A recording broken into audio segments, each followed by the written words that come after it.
This is interesting because on earth you cannot find one person who don't like to be happy and who like to suffer. You cannot find one. Everybody like to be happy, everybody don't want to suffer. So the teaching of Buddha is based on that. The teaching of Christ is based on that. And why? I think is because both of them are humans. Right, right. But a good thing is if you are following pure Christian lineage, then you are following the path already. In the New Testament, in John's Gospel, Jesus taught that I am the way, the truth and the life, and that by following him you can enter the kingdom of God. Buddha taught that if you follow his path and lead a moral life, are mindful of your thoughts and actions, and develop wisdom and compassion, you could reach enlightenment too. In their teachings, both Jesus and Buddha provide a very practical guide to personal transformation that is remarkably similar. Do to others as you would have them do to you. Consider others as yourself. Professor Duncan Durrett has been studying Buddhism for the past 50 years. Any Buddhist hearing the Sermon on the Mount would immediately say to himself, here is the teaching of a Buddha, for sure. If someone strikes you on the right cheek, offer him the other also. If anyone should give you a blow with his hand, with a stick or with a knife, you should abandon any desires and utter no evil words. The Buddha and Jesus were attempting to achieve the same object, that an individual could be shown how to be righteous. Righteousness is a technical term amongst the Jews and amongst Christians. A righteous person will always look out for his duty to his neighbour. And the Buddha, on the other hand, is looking for what was called dharma, and that can also be translated righteousness. He wanted the individual to have a model, somebody who has got rid of anything which stands in the way of his being a perfect man. Love your enemies. Do good to those who hate you. Bless those who curse you. Pray for those who abuse you. From anyone who takes away your coat, do not withhold even your shirt. Hatreds do not ever cease in this world by hating, but by love. This is an eternal truth. Overcome anger by love. Overcome evil by good. Overcome the miser by giving. Overcome the liar by truth.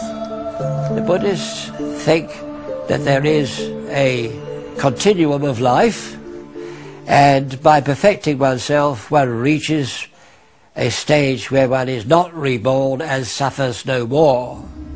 Jesus talks about the kingdom of heaven which exists on the earth amongst those who are real subjects of the real king, that is God himself. These teachings are very similar, and the Buddhist would understand the Christian and vice versa.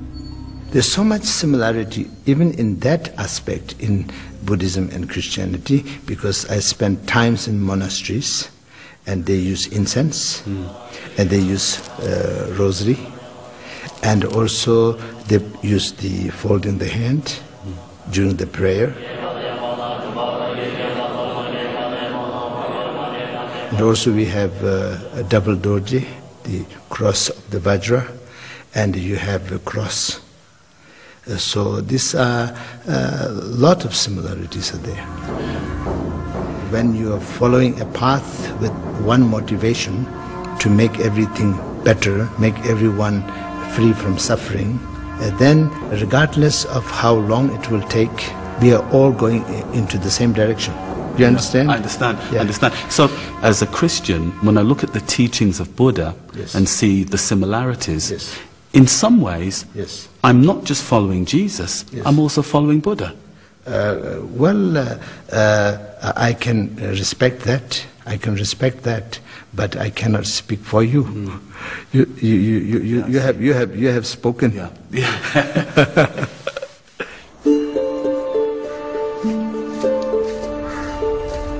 In Tibetan Buddhism, there is a type of holy figure known as a bodhisattva, someone who has put off full enlightenment so they can help others along the right path here on earth. Many Buddhists think Jesus was a bodhisattva.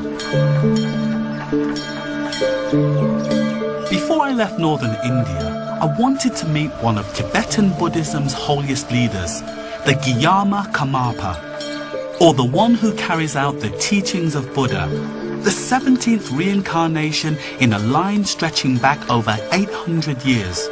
I was granted a private audience. How would you explain Jesus as a Buddhist? Where would you place him? Jesus was undoubtedly a great holy being for the world, and from a Buddhist perspective, we can definitely recognize him as a holy being. When someone abandons his own self-interest for the benefit of others, we can call him a bodhisattva. Although Jesus wasn't a Buddhist, we can still call him a bodhisattva. One of the things that amazes me about the story of Jesus and the story of Buddha is the similarities in their teachings. Their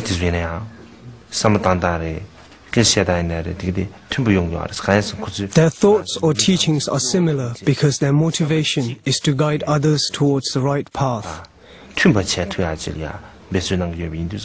If we look back into history, the stories of these holy beings are always similar.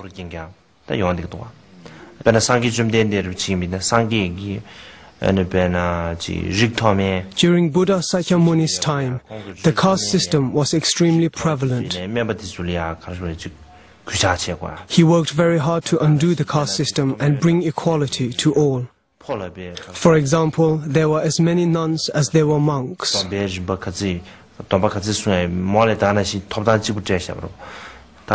Jesus also brought about many similar changes, such as equality and justice.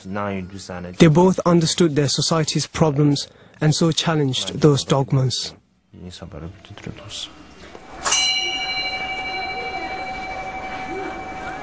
So what could be the cause of these similarities? At the time that the Bible was being written, we know that trade routes existed between India and Palestine via the Silk Road in the north and the sea in the south. And there are even Western historical accounts of travellers, diplomats and monks journeying from India to the Middle East. According to Indian sources, the Emperor Ashoka, who ruled most of India 250 years before Jesus was born, sent Buddhist missionaries all over Asia, and some may even have made it to Greece and Egypt. So there is a possibility that Buddhists and early Christians could have met and exchanged ideas. In the course of this missionary endeavour, Buddhists will have found their way to all the major centres of learning. And so lives of Buddha will have found their way to Alexandria, we can be sure of it. They were engaging in a common search for truth, not only to find the truth, but how individuals might achieve it, whatever their backgrounds. So you may say there was a two-way exchange.